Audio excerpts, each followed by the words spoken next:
Bonjour à toutes et à tous. Merci beaucoup de nous retrouver sur la plateforme, sur la page Facebook de Bibliothèques sans frontières. Je m'appelle Michèle Pêche et je suis la directrice éducation de Bibliothèques sans frontières. Et aujourd'hui, j'ai l'honneur de recevoir Michèle Gilbert, qui est la directrice de la communication de Facebook. Bonjour Michèle. Bonjour, merci de m'avoir invité à être avec vous aujourd'hui, ce premier jour de déconfinement en France. Donc, c'est un grand jour. Merci. Absolument, merci beaucoup Michel. Vous savez, à Bibliothèques sans frontières, nous avons pour mission de porter la connaissance à celles et ceux qui en sont privés, en France et partout dans le monde. Depuis le début de ce confinement, nous avons adapté un petit peu nos actions pour justement pouvoir permettre aux enfants, aux jeunes, à leurs familles de continuer d'apprendre, de créer, d'explorer durant cette période de confinement. Nous sommes retrouvés tous les matins depuis le 18 mars à 10h10 pour un live Facebook où nous avons essayé de partager avec vous des idées d'activités, des conseils de professionnels, d'enseignants sur la façon dont on peut continuer à apprendre justement, y compris depuis chez soi. Et nous avons eu l'honneur de vous retrouver tous les mardis et tous les jeudis pour une conférence par un chercheur. Vous avez été plus de 500 000 à suivre nos lives durant cette période. Et pour cela, nous vous en sommes très reconnaissants. Merci beaucoup de votre soutien en tant que auditeur, en tant que bénévole aussi pour nos actions, en tant que donateur aussi pour soutenir les activités de BSF. Donc nous tenions à vous remercier et si la crise sanitaire n'est pas finie, le déconfinement effectivement commence aujourd'hui en France et à cette occasion, nous souhaitions vous proposer deux lives un petit peu exceptionnels aujourd'hui. Ce matin avec Michel qui est la directrice communication de Facebook, avec qui nous allons revenir sur ces 2 mois d'activités un petit peu particulières et sur le rôle des technologies et des réseaux sociaux dans le maintien des liens sociaux durant cette crise. Et cet après-midi, nous aurons le plaisir de recevoir notre directeur général, Jérémy Lachal, qui va nous parler des actions de BSF durant le confinement, mais aussi de la suite, de la façon dont cette crise sanitaire nous invite à imaginer, à réinventer nos moyens d'action aussi, notamment auprès des plus vulnérables. Mais je vous propose sans tarder que nous discutions avec Michel de la façon dont les technologies et dont Facebook notamment a pris sa place durant ce confinement. Michel est une invitée un petit peu exceptionnelle aujourd'hui, car en réalité, c'est plus qu'une invitée, c'est finalement notre hôte, puisque c'est la directrice communication de Facebook. Donc, n'hésitez surtout pas à lui poser vos questions dans les commentaires de ce live. Nous prendrons le temps à la fin de cet échange de traiter ces questions. Michel, tout d'abord, je tenais à vous remercier au nom de toute l'équipe du soutien que vous nous avez apporté durant cette période de confinement, à vous remercier pour votre présence, celle de vos équipes à nos côtés, non seulement sur nos enjeux de communication, mais aussi sur un programme qui nous tient très à cœur à Bibliothèques sans frontières, qui s'appelle les Voyageurs du numérique. Vous avez lancé le prix du civisme en ligne il y a quelques années, nous avons été lauréats, et avec vous, nous travaillons notamment à développer des ressources pour les acteurs de terrain, afin d'accompagner au mieux les jeunes et les adultes sur l'usage des technologies, d'Internet, des réseaux sociaux de façon éclairée. Et donc pour commencer, j'aimerais vous poser une question autour de ces usages. Est-ce que vous avez constaté un changement des usages de Facebook et d'Instagram durant le confinement? Peut-être une augmentation, j'imagine. Écoutez, tout d'abord, je voulais aussi remercier Bibliothèques sans frontières. Je voulais remercier aussi toutes les associations, toutes les personnes qui ont quand même, pendant cette période de confinement, ont partagé des lives, ont partagé des connaissances et ont partagé quelque chose avec toutes les personnes qui sont sur Facebook. Donc, c'était formidable parce qu'on a eu plus de 13 millions d'interactions. Avec les lives, avec les interactions que vous avez fait. Vous avez dit vous-même 500 000 personnes ont interagi avec vos contenus. C'est quand même formidable et ça prouve qu'il y a une envie de créer, de continuer ce lien social, de continuer à apprendre. Donc, c'est vraiment, encore une fois, une illustration parfaite de l'importance et du rôle des réseaux pour apporter ce lien. Donc, oui, pour revenir à la question, on a, oui, constaté quelques changements. On a vu que les gens ont vraiment besoin, quand ils sont isolés, de communiquer, ce qui est assez basique comme enseignement. Mais là, on a vu le rôle des messageries des messageries instantanées comme Messenger, comme WhatsApp. On a vu également le rôle des appels vidéo.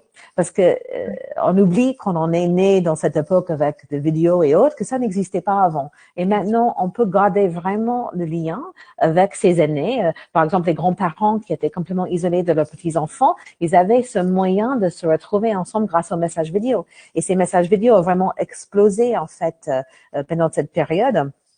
Et on avait plus de 700 millions d'appels vidéo sur Messenger ou sur WhatsApp pendant la période. Donc, c'est vraiment le grand changement ou augmentation des usages. Et aussi, comme on a dit, on a également vu le nombre de lives qui ont augmenté. Et donc, ça, c'est normal parce que les gens ont voulu partager des moments avec d'autres. Et le live sur Facebook ou sur Instagram, ça permet d'avoir une interaction avec les autres, d'avoir les commentaires des autres. Donc, on n'est pas isolé devant un écran, mais on partage quelque chose avec les autres. Donc, là, on a vu le nombre de lives également exploser. Absolument, absolument. Et à Facebook, vous avez aussi, alors on en parlait avec le prix du civisme en ligne, vous avez aussi engagé des actions pour promouvoir un usage éclairé, un usage informé des réseaux sociaux. Est-ce que Michel, vous pouvez vous en dire un petit peu plus sur les actions que vous avez mises en œuvre, notamment pour lutter contre les fake news à une période où l'accès à une information fiable est plus que jamais essentiel? Oui, tout à fait. En fait, depuis longue date, Facebook est engagé à la fois pour faire beaucoup de pédagogie auprès des parents et des jeunes qui vont aborder et utiliser les réseaux sociaux qui font partie de leur vie tous les jours. Donc ça, c'est une action que nous menons depuis très longue date de pédagogie, d'association, de partenariat également. Et là, sur le côté de tout ce qui est fausse information, également, c'est un combat de longue durée et c'est un combat qui continue tous les jours. C'est sans cesse. Notre responsabilité, c'est de faire en sorte que ces informations ne sont pas propagées sur Facebook, Instagram, WhatsApp et tous nos réseaux. Donc, nous menons beaucoup d'initiatives avec des partenaires, comme les partenaires de fact-checking, c'est des vérificateurs d'informations qui sont des médias spécialisés pour qu'ils puissent vérifier les informations. Nous menons également beaucoup de partenariats de pédagogie parce que la pédagogie est très, très important. Il vaut mieux prévenir que guérir. C'est comme le virus. Si chacun faisait attention à ne pas partager ces informations ou à comprendre l'origine de ces informations, ça serait formidable. Et donc, nous avons mené un partenariat avec la AFP ici en France pour lancer une série de vidéos pédagogiques qui expliquent un peu l'ADN des informations, pourquoi ils sont créés, comment ils sont diffusés, juste pour avertir les publics. Et également, on a travaillé étroitement avec les organismes de santé et avec le gouvernement afin de diffuser les bonnes informations. C'était notre responsabilité, c'est de faire en sorte que les gens qui viennent chez Facebook ou Instagram ou WhatsApp, ils ont accès tout de suite aux informations officielles sur le COVID. Comme ça, ils sont pas agarrés. Et là, on a redirigé des milliards de personnes vers ces vraies informations à travers nos plateformes différentes. Donc, c'est un combat sans cesse. On fait beaucoup de choses dans ce domaine depuis longue date, à la fois pédagogique pour prévenir et à la fois préventive une fois que l'information est là, présente. Je sais, c'est un peu long la réponse, mais les actions sont tellement nombreuses. Également, sur Facebook, je ne sais pas si les personnes qui nous regardent le savent, mais comme je disais tout à l'heure, on travaille avec des fact-checkers, les vérificateurs d'informations. Et quand ils voient qu'une information déjà est nuisible ou peut faire mal et avoir un effet vraiment négatif sur la santé, cette information est supprimée. Donc, totalement supprimée de nos plateformes. Donc, dans l'autre cas, c'est une information qui n'est pas néfaste, mais c'est une fausse information. Cette information, on va mettre un avertissement sur cette information en disant cette information est fausse. Et donc là, on voit, on a mis je chiffre à 40 millions d'avertissements sur des fausses informations. Et quand on met cet avertissement, on voit que 95% des personnes ne vont pas plus loin. Donc déjà, c'est une barrière. Voilà, c'est une première barrière. Donc, et au-delà, si jamais cette personne voulait essayer de partager, là, encore un autre avertissement en disant, attention, Là, vous voulez partager quelque chose est fausse. Donc, merci de réfléchir avant de le faire. Et dans le cas que quelqu'un aurait partagé une information qui a été considérée comme fausse, rétroactivement, cette personne reçoit un message de notre part en disant, écoutez, on voulait vous avertir, vous avez partagé ou interagi avec une information qui est fausse. Donc, on voulait juste avertir votre attention. Voici les vraies informations sur le COVID, sur le virus, qui sont vérifiées. Donc, voilà, beaucoup d'initiatives, beaucoup d'actions, mais ce n'est pas fini. On continuera, même après le déconfinement, ça s'arrête pas, ces efforts-là. Effectivement, et vous mettez le doigt sur, je pense, un aspect crucial de la responsabilité de Facebook, c'est que ces informations, enfin plus que n'importe quelle technologie qui peut détecter de fausses informations, sont finalement des compétences humaines qui sont plus que jamais essentielles pour vraiment lutter contre la désinformation, les fake news. Et je pense que c'est d'autant plus critique sur une plateforme comme Facebook parce que on est lié à des personnes qu'on connaît potentiellement, et donc l'importance d'une information qui est véhiculée par un ami ou par une connaissance est encore plus virale que si cette information était relayée par n'importe quel blog. Tout à fait, et c'est là tout le rôle également de pédagogie et de comprendre les médias, les sources d'information, et bien pouvoir aussi être acteur dans cette lutte, parce que chacun d'entre nous peut automatiquement sur Facebook signaler une information qui est fausse. Comme ça, nos équipes peuvent intervenir le plus rapidement possible. Donc voilà, c'est quelque chose que si les gens qui nous suivent ne savent pas, sur chaque information, il y a 3 petits points. Et si on clique sur ces 3 petits points, on peut signaler l'information, et ça aide les équipes à agir beaucoup plus rapidement pour vérifier ces informations. Merci Michel. Effectivement, la lutte contre les fake news, c'est un enjeu citoyen global, et effectivement, on n'y arrivera que si chacun d'entre nous, alors avec Facebook bien sûr qui détient la plateforme et qui modère, mais bien sûr chacun d'entre nous a une responsabilité aussi de citoyen pour faire en sorte que le moins d'informations fausses circulent sur ces réseaux. Et à ce sujet, Michel, on a eu des remontées d'auditeurs qui nous disent que ils reçoivent régulièrement sur leur mur des messages de proches qui disent par exemple qu'une nouvelle règle va entrer en vigueur sur Facebook, que est-ce que c'est un cas commun, et comment est-ce que vous à Facebook vous conseillez les gens pour qu'ils réussissent à gérer ces informations qui ne sont pas toujours vérifiées? Tout d'abord, en fait, il y a quelques gestes à voir d'où vient l'information, quelle est la source, même si c'est un ami, il faut quand même toujours regarder la source de l'information à la base. S'il y a des titres qui semblent un peu sensationnalistes, c'est un des premiers signes que, là, peut-être il faut réfléchir. Également, quand on regarde des vidéos ou des images, se poser des questions, parce que parfois, on voit dans ce type d'information, il y a une image de printemps où on est en plein hiver. Et là, il faut juste faire vraiment, c'est un peu de bon sens et de regard vif sur le sujet. Encore une fois, maintenant, quand on voit ce type d'information, on a un doute. Quand on est dans le doute, il faut pas partager. Il faut quand même se poser des questions ou même interroger l'ami qui aurait partagé l'information et encore une fois, signaler cette information.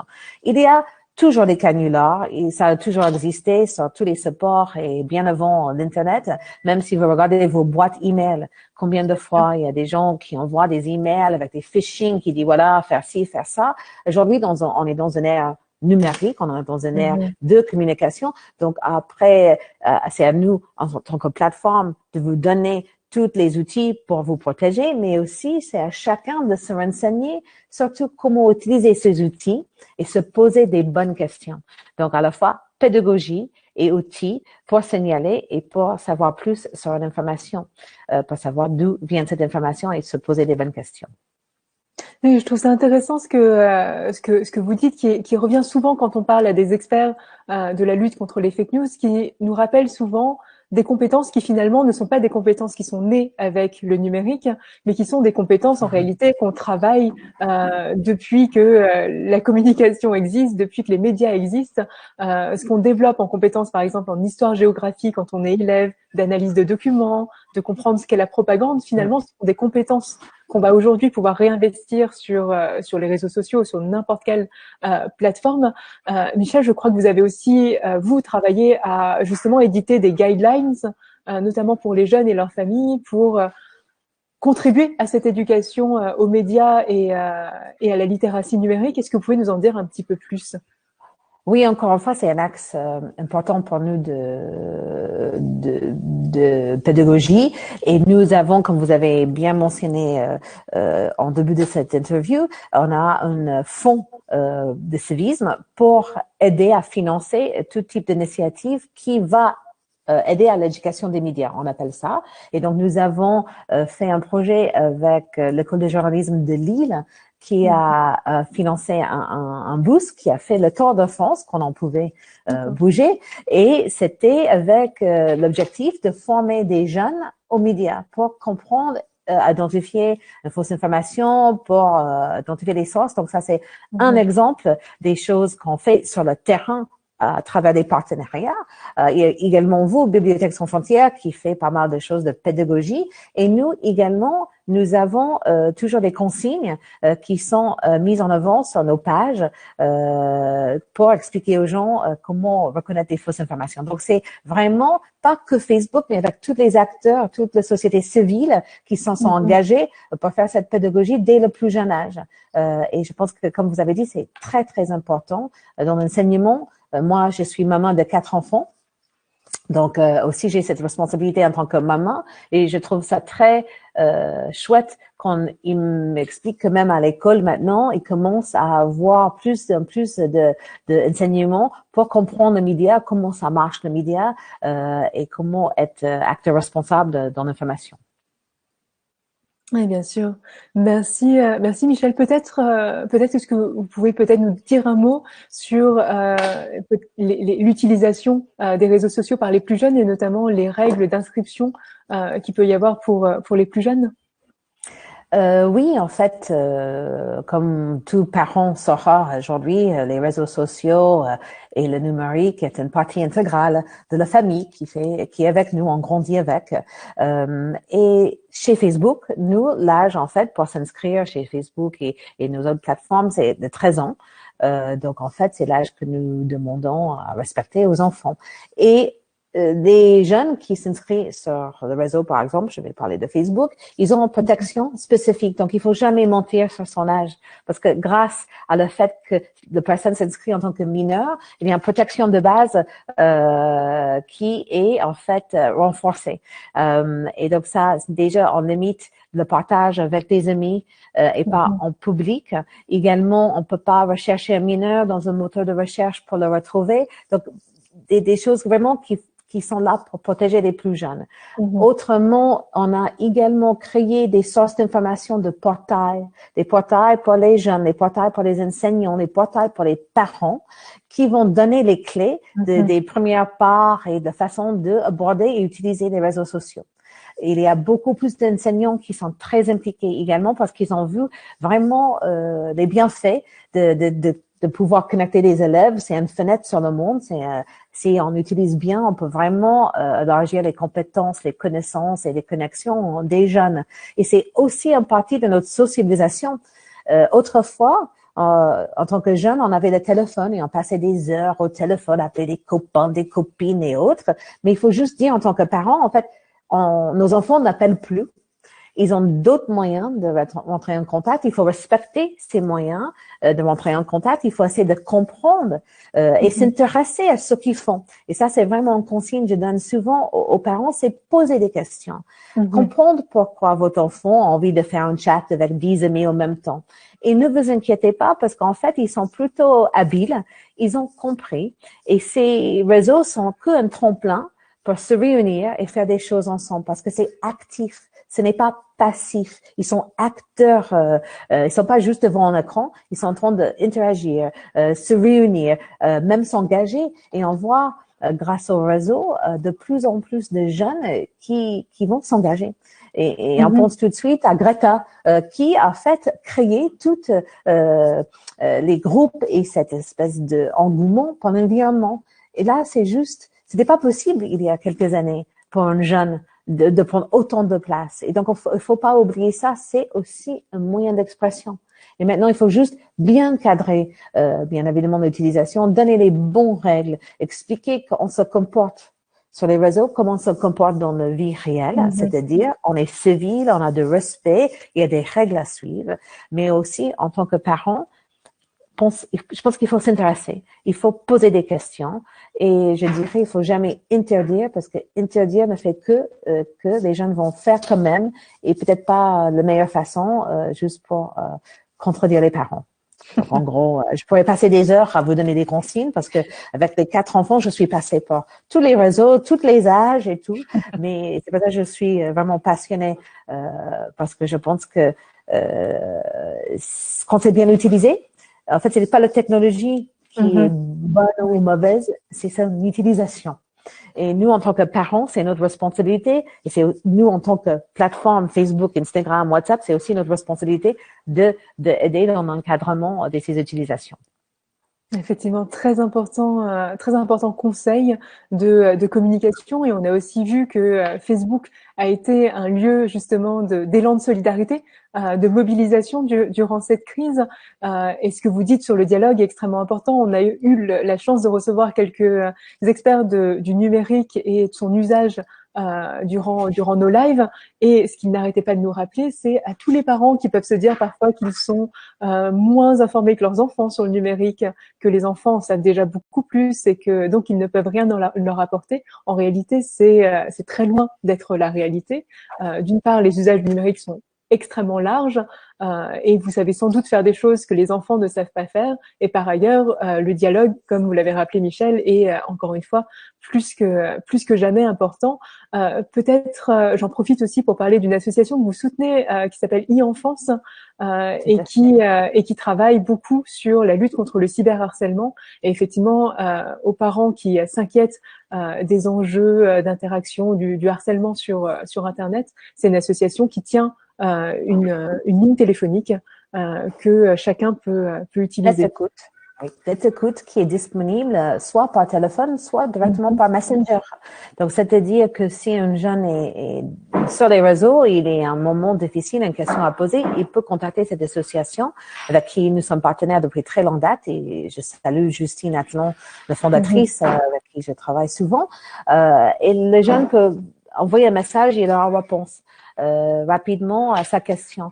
Donc, nous, on travaille vraiment très étroitement à la fois avec e-Enfance, mais avec beaucoup d'associations dans cette lutte contre le cyberharcèlement. Et nous avons mis en place un portail contre le harcèlement, parce que le harcèlement, ça peut arriver, pas que à de jeunes, mais à de moins jeunes, avec beaucoup de ressources et beaucoup de consignes. Mais heureusement, je le dis, on voit beaucoup moins de cas de harcèlement que de solidarité et de entraide. Et je sais qu'on a tendance à parler des choses qui sont un peu négatives, mais de point de vue de Facebook à l'intérieur, c'est vraiment une toute petite partie des activités entre les jeunes et les moins jeunes aujourd'hui, heureusement. Merci beaucoup, Michel. Je sais que vous avez une contrainte horaire dans quelques minutes. Donc, si vous le permettez, peut-être qu'on peut prendre quelques questions du public. Avec grand plaisir. Alors, nous avons une question de Michael, qui je pense qui est une question assez large, politique, et qui dépasse sans doute simplement Facebook. Mais Michael nous dit, dans un contexte où la confiance vis-à-vis des institutions, des gouvernements est en train de s'effriter, comment trouver des sources vérifiées d'informations? Comment est-ce que quel rôle joue Facebook dans cette aide à la navigation parmi les flux d'informations? C'est une excellente question parce que les sources d'informations sont multiples aujourd'hui et grâce au réseau, on a accès à plus d'informations qu'on n'a jamais eues. Donc nous, encore une fois, nous déjà dans la lutte contre les fausses informations, on travaille avec un réseau de vérificateurs d'informations dont Le Monde, 20 minutes, France Télé, France 5, on a tout un réseau, AFP, qui est un partenaire, qui c'est des organisations qui vérifient les informations qui sont sur notre réseau et qui également font beaucoup de pédagogie, encore une fois, pour montrer les fausses informations et d'expliquer comment c'est arrivé là. Mais de là, je pense également, il y a vraiment une réflexion qui est, comme on l'a dit, dans l'éducation de base. On voit une source. D'où vient cette source? Est-ce que c'est un journal ou un site qui est reconnu, qui a vraiment une bonne réputation? Et on va privilégier les informations qui viennent de ces sources-là, sur Facebook, en fait. Et encore une fois, on revient sur le fait que dès que quelque chose est fausse, c'est noté, c'est marqué. Et donc là, les personnes vont pouvoir naviguer grâce à ces avertissements qui vont expliquer si l'information a été prouvée vraie ou fausse. Et aussi là, c'est une espèce d'esprit critique. Aujourd'hui, on peut consulter plusieurs sources. Il faut regarder plusieurs sources. Et nous, quand on voit que l'information est fausse sur le réseau, par exemple, on va proposer des sources qui vont avoir l'avis contraire et qui vont s'avérer vraies. Donc, également, pour éveiller l'esprit critique, pour aller plus loin et se poser des bonnes questions. Parce qu'il faut pas tout prendre à la lettre. Il faut aller plus loin. Il faut vraiment faire aussi, développer son esprit critique.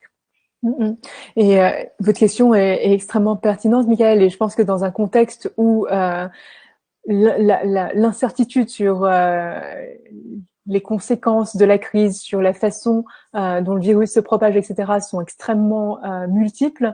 Je pense qu'effectivement, cette capacité à comparer les sources, à aller investiguer, à creuser toujours le discours officiel pour comprendre ce qu'il y a en dessous et les raisons qui ont pu amener à dire telle ou telle chose, les motivations, est plus que jamais essentiel. Donc, malheureusement, on n'a pas de conseil plus pragmatique que vérifier les sources, continuer à vous informer, à croiser les sources d'information et à construire une opinion informée sur la base de faits.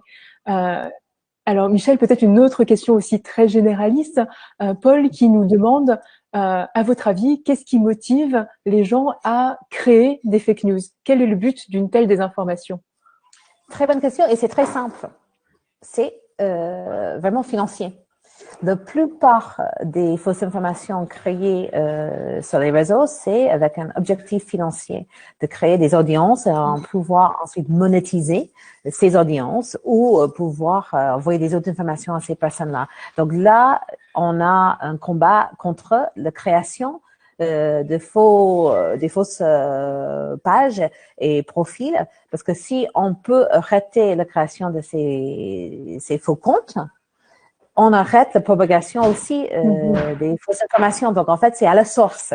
Donc, nous, on a une action là-dessus pour identifier ce type de compte, pour mettre fin dès la source. Mais parfois, ça peut arriver. Mais bon, c'est un objectif au niveau des équipes pour vérifier les comptes, les profils et supprimer quand ce n'est pas des véritables profils. Et c'est vraiment une source de profit. Donc, c'est financier.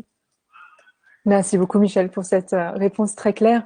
Et effectivement, encore une fois, on en revient à l'esprit critique personnel et à la capacité à se faire soi-même barrière de la diffusion de ces informations, parce qu'effectivement, c'est un peu la mécanique classique des réseaux. À partir du moment où plus c'est partagé par quelqu'un qu'on connaît, plus ça se propage. Effectivement, le mécanisme de viralité naît de là. Donc, c'est aussi extrêmement important de pouvoir se créer sa propre opinion. Peut-être une dernière question, Michel, avant de vous laisser. Une question d'Anissa qui nous dit, alors cette crise sanitaire a mis en évidence des débats entre le grand public et par exemple le ministère de la Santé sur la gestion de la crise sanitaire. Comment est-ce que vous vous êtes positionné, vous, dans votre collaboration avec le ministère de la Santé en France? Nous, en fait, dès le début de la crise, on a travaillé auprès des organismes de santé mondiales afin de respecter en fait les consignes et de diffuser les informations validées par ces organismes de santé. Donc l'OMS et voilà, ça pour nous c'est la ligne de base.